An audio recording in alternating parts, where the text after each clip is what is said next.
BJP নেতাৰ বিৰুদ্ধে ওলাই আহিল বিজেপি। সিদ্ধাৰ্থ ভট্টাচাৰ্য মুৰ্দাবাদ, ৰাজেন গোহাঁই মুৰ্দাবাদ, হেমন্ত বিশ্ব শৰ্মা জিন্দাবাদ ধ্বনিৰে উত্তাল মঠঘৰীয়া।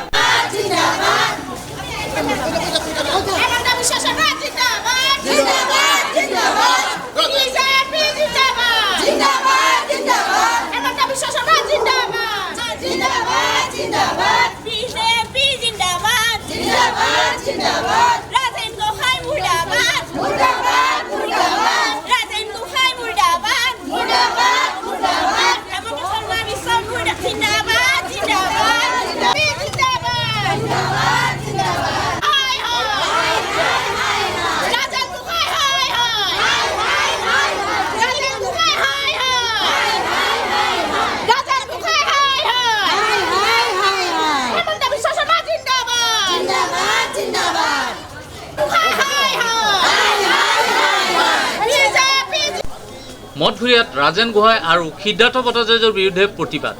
জিএমচিৰ প্ৰাক্তন উপমেয়ৰ সৌমেন্দ্ৰ ডেকাৰ নেতৃত্বত ওলাল বৃহৎ প্ৰতিবাদী সমদল।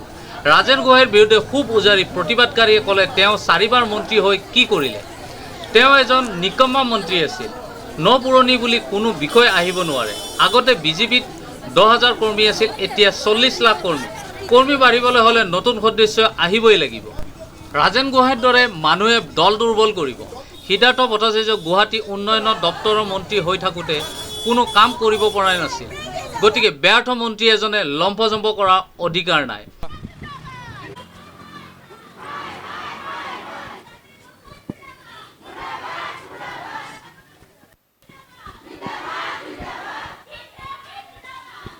আমি প্ৰথমতে সকলো চেনেলক আপোনালোকক নমস্কাৰ জনাইছোঁ আৰু সকলো ৰাইজক আমি আপোনালোকক আমাৰ ফালৰ পৰা সকলো অসমৰ ৰাইজকে আমি নমস্কাৰ জনাইছোঁ।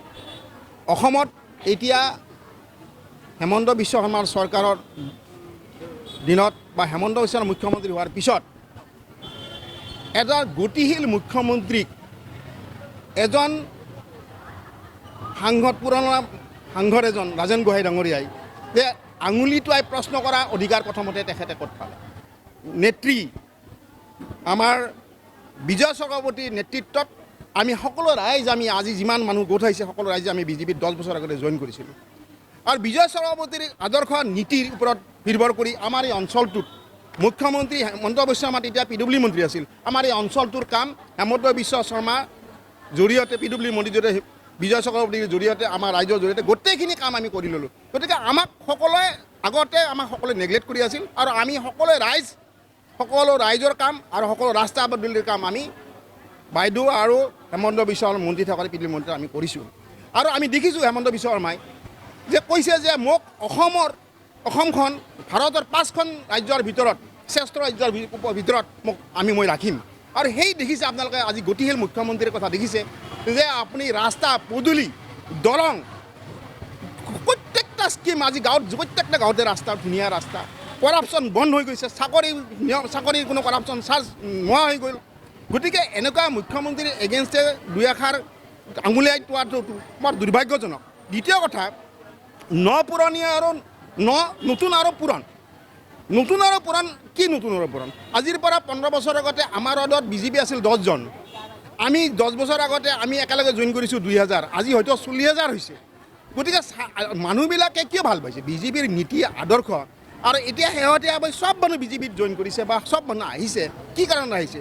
অসমৰ মুখ্যমন্ত্ৰী যিটো মুখ্যমন্ত্ৰী, তেখেতৰ মুখ্যমন্ত্ৰীৰ কাৰ্যক্ৰম, তেখেতৰ কৰ্মশীল, তেখেতৰ গতিশীল আৰু তেখেতৰ কাম কাৰ্যত আমি সকলোৱে সন্তুষ্ট হৈছোঁ। আৰু এনেকুৱা দেশখন ইমান ধুনীয়াকৈ আমাৰ অসমখন আগুৱাই গৈছে। আমি সকলোতে আমি বাহাদুৰি কৰিব পাৰিছোঁ যে আমি অসমত থাকোঁ আৰু অসমখন এখন উজ্জ্বল কৰি তুলিছে।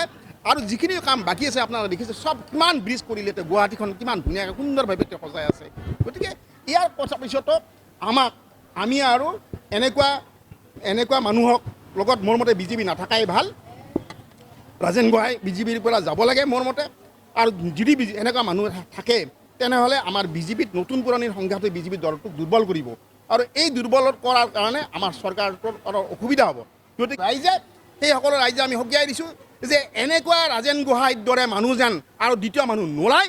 আৰু আমি সাৱধান কৰি দিছোঁ আৰু মুখ্যমন্ত্ৰী ডাঙৰ হেমন্ত বিশ্ব শৰ্মা ডাঙৰীয়াৰ আমি লগত আমি আছোঁ আৰু তেখেত যেতিয়ালৈ থাকিব আমি আছোঁ আৰু আমি অসমৰ ৰাইজৰ ভালৰ কাৰণে হেমন্ত যিখিনি কাম কৰিছে আমি সমৰ্থন কৰিছোঁ আৰু এইখিনি আমাৰ ক'ব লগা আৰু ৰাইজখিনিও আমাৰ সকলো ৰাইজ এইখিনি থাকি আমি গোট খাই আমি ইয়াতে বিজেপিত কৰিছোঁ। গতিকে তেনেকুৱা মানুহবিলাকক আজি হেমন্ত বিশ্ব শৰ্মা ডাঙৰীয়াই ইমানখিনি সুবিধা দিছে আৰু ইমানখিনি সুবিধা দিয়াৰ পিছত আমি আজি যিবিলাক নতুন প্ৰজন্মৰ চাকৰি হৈছে চাকৰি বিনিময়ত তেওঁলোকে আজি 1 টকাও লোৱা নাই, বিনা পইচাত তেওঁলোকে কষ্টৰ বিনিময়ত চাকৰি পাইছে আৰু যিবিলাক আমাৰ অতি দুখীয়া দুৰ্বল ল'ৰা ছোৱালী আছে তেওঁলোকৰো আমাৰ সা সুবিধা হ'ব। গতিকে তেওঁ যিখিনি মুখেৰে আমাক কৈছে সেইখিনি কাম আমাক কৰি দেখুৱাইছে হিমন্ত বিশ্ব শৰ্মাই। গতিকে আমি এইটো কেতিয়াও মানি নলওঁ। ৰাজেন বৰগোহাঁইক আমাৰ দলৰ পৰা আমি বহিষ্কাৰ কৰিম আৰু কৰিবই লাগিব, এইটোৱে আমাৰ সিদ্ধান্ত। হিমন্ত বিশ্ব শৰ্মা জিন্দাবাদ, ৰাজেন গোহাঁই মুৰ্দাবাদ। হিমন্ত বিশ্ব শৰ্মা ছাৰে যিটো আমাৰ দুখীয়া মানুহৰ বিকলাংগ অন্ধ এইবিলাকক মানে ৰাস্তাত দেখিলেই তেওঁক নামি আহি যিটো মৰম শ্ৰদ্ধা কৰে সেইখিনিত আমি হিমন্ত বিশ্ব শৰ্মা ডাঙৰীয়াক বহুত মানে ভাল পাওঁ আৰু তেওঁৰ চিৰ উন্নতিৰ কাৰণে বিজেপিত থকাৰ কাৰণে আমি দীৰ্ঘায়ু কামনা কৰিছোঁ। হৈছে যাই পঢ়াই তুলিছে, ঠিক তেনেকৈ আমাৰ দুখীয়া মহিলাক বহুত আঁচনি দিছে, যেনেকৈ অৰুণোদয়, স্বয়ম, ৰেচন কাৰ্ড। আজি আমাৰ চহৰ অঞ্চলত যদিও ঘৰ দুৱাৰ দিয়া নাই, গাঁৱত বহুত দিছে আৰু সেইজন মানুহৰ প্ৰতি আমাৰ ভক্তি শ্ৰদ্ধা বা তেওঁ আমি সদায় থকাটো বিচাৰোঁ। আজি ৰাজেন গোহাঁই এসময়ত 10 বছৰ আগতে তেওঁ ৰেলৱে মন্ত্ৰী আছিল, কিন্তু তেওঁ আমাক চিনিয়ে নাপালে, আমিও তেওঁক চিনি নাপালোঁ। আজি এইজন মন্ত্ৰীৰ কাৰণে তেওঁ যিটো মানে কাৰ্যকাৰণ কৰিছে তেওঁৰ কাৰণে আমি ঘৃণনীয়া আৰু তেওঁক আমি গৰিহণা দিছোঁ। আমি তেওঁৰ এই কাৰ্যকৰণ নিন্দনীয় কৰিছোঁ।